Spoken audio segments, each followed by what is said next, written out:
begin with, I'd love to ask you, if you could, or if you had to sum up 2022 for IROs in one word, what word would you choose and why? Roller coaster. I think the financial markets had a rough time figuring out what to do with the schizophrenia of the pandemic, as did management teams and boards. And while there was a steadiness for a while, we ended the year with the financial markets behaving in a rather helter-skelter manner. So I think it left us all feeling it was good to close the year.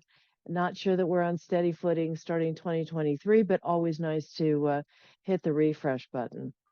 First of all, I'd love to ask you about hiring activity last year. So what was it like? Did it slow much? Because I know we saw so much hiring activity during the pandemic, or have IROs continued to switch jobs in large numbers?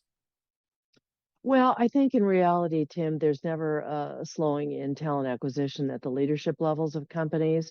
Management teams recognize that having high octane top talent is always important. So, you're right. During the pandemic, there was a significant increase in hiring IROs. And I think there was a recognition that having a great IRO was simply non-negotiable. And for my clients, and again, I work with pre-IPO all the way to the mega cap companies around the globe. And I think they have two headsets about hiring: the intentional hire, which is we have a spot that's open in our management team ranks. So intentionally, we need to fill that role.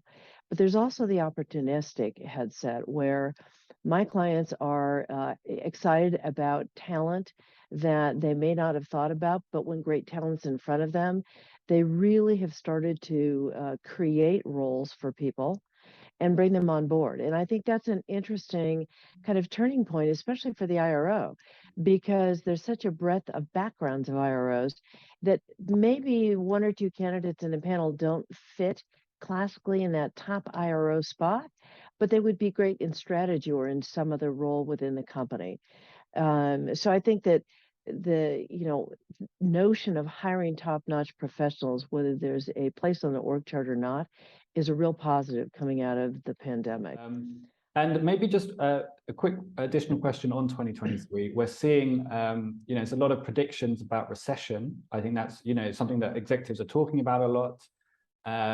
Economists are putting out, I think, a 70% chance of a recession in the US at the moment. And how does that environment influence, the kind of IRO that a senior management team would like to work with? Well, for whatever it's worth, and I'm not an economist, I think we're already in a recession in the US. And I think without putting kind of that rubber stamp on it for the world, we're there. And so I think that some of the most critical behaviors that management is going to want to see are back to authentic leadership and how do you be genuine at all times. I'll call it a dynamic mindset. So one that embraces channeling energy into true collaboration and connectedness. Pre-pandemic, I think a lot of companies talked about culture, talked about collaboration. I think that the pandemic has now mandated that as a non-negotiable behavior. I think the typical politics that companies around the world have dealt with in the past are being thrown to the curb.